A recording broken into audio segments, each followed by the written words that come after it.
Christy, would you consider yourself to be a spiritual person? Yes.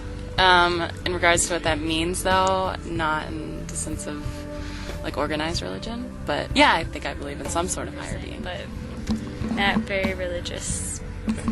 Did either of you have religious background growing up? No, not really. I went to, I did go to church, but my family's not very religious. I think we more did it for the grandparents that were very religious. When you went to church, what church did you go to?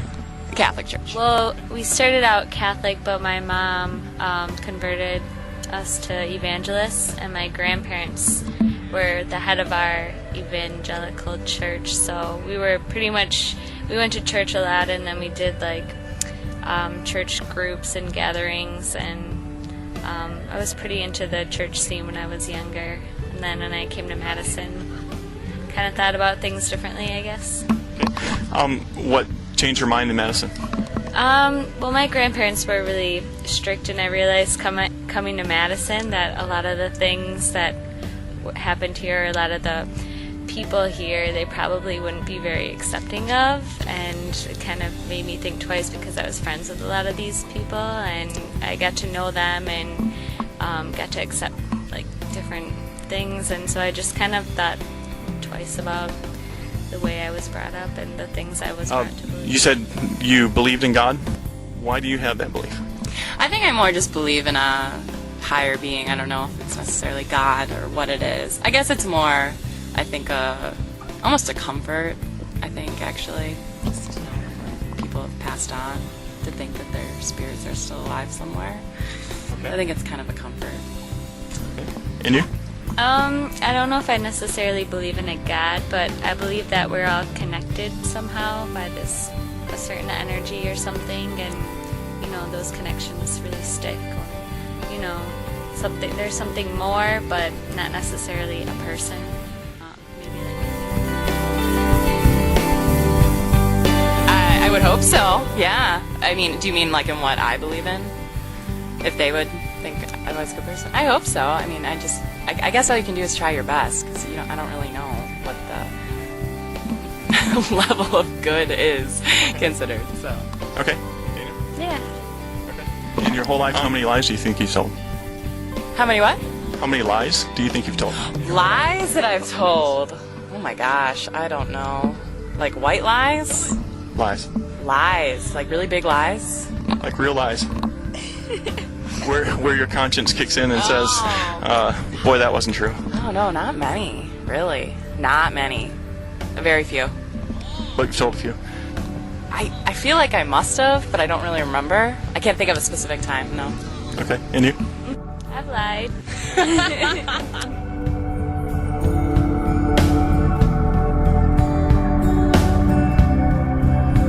Do you think I'm sorry, I don't know if I understand the question.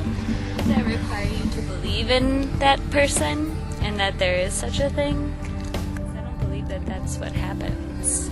What do you believe happens? Afterwards, nothing. Where do you get your information from? My information? That's just what I think. We pass on. We pass away. Become energy. Yeah. Just become a certain energy. There's not a place that we specifically go to. We just buried in the ground or cremated, what have you. So what if there is a day of judgment and that God evaluates your life based on His standard of goodness? How do you think you'd do? How do I think I would do? I don't believe there is, but if I happen to come to that, I don't know. Well, that's where asking some of the questions based on the Ten Commandments might help. If you told lies, God would see you as guilty of being a liar. If you've taken things that don't belong to you, He would see you as a thief. I guess I would hope that person would look at the reasons why, because maybe the reasons why were good reasons that you stole to give to someone who didn't have something, or maybe you told a lie to make someone feel better. So, I mean, there are different ways of looking at bad things. You can turn it into something good. So you don't think you've ever done anything that was just utterly selfish and wrong? No, I do. I'm just saying for the most part, like looking at the major things, or if there were a lot of bad things, not just looking at the bad things, looking at all angles and all aspects of those actions. Have you ever thought about the resurrection of Christ being a sign to mankind that there is a God on the other side of death, and that in particularly that he was in Jesus Christ and raised him from the dead to demonstrate that Jesus Christ is the Lord of all creation, who we will stand before and give an account of to? Have I thought about it? Yeah, I think I did. I mean, when someone presented that story to me. But I think really, I guess just how I don't really live my life based off of the Bible and that story. I just try to be a good person, I guess. What if that story's true? I don't know. I guess that's just, then we'll see. It's not. What if it's not? Well, if it's not, then we just go into the ground. Why would you discount that story? I guess, why would I discount that story? Because I've seen, well, people who have told me that story and who live by that story still, I feel, aren't completely living the way they should and are telling other people how to live, which I think is sometimes kind of hypocritical, and I don't want to be one of those people. Do you know that Jesus doesn't call people to hypocrisy, but he actually says that on the day of judgment that he will expose all hypocrisy and judge it. But what he commands people to do is to actually repent, to turn away from sin, to put their trust in him, and that what he will do is give them forgiveness of sins and a new heart. I know that my grandparents were missionaries, and they went to different countries and spread that word, but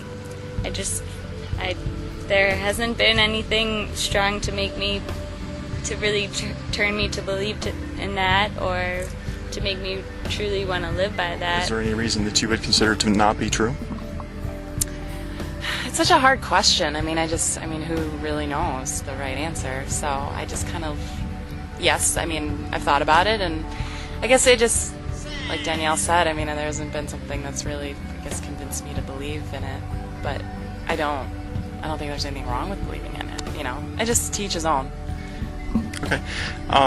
Do you know that the people who first saw Jesus and saw him die and saw him raised from the grave, that do you know what happened to them as a result of them going about and preaching that Jesus Christ was indeed Lord of all and risen from the dead? Do I know? No. Okay. They weren't given tax-free land and a nice congregation to pay their salary. They were excommunicated, they were tortured, they were exiled, they gained absolutely nothing from it, but they did it with joy because they saw that God had shown them great love in humbling himself to die for them, and he had revealed himself unmistakably. And so the Gospels, Matthew, Mark, Luke, and John, were written as eyewitness testimonies, sealed in blood.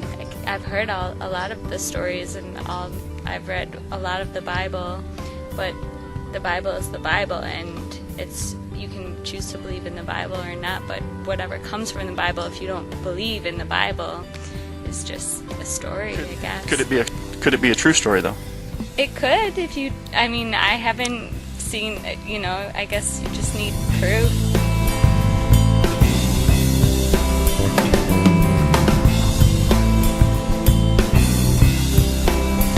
Where do you get your information from? My information? That's just what I think. My information? That's just what I think.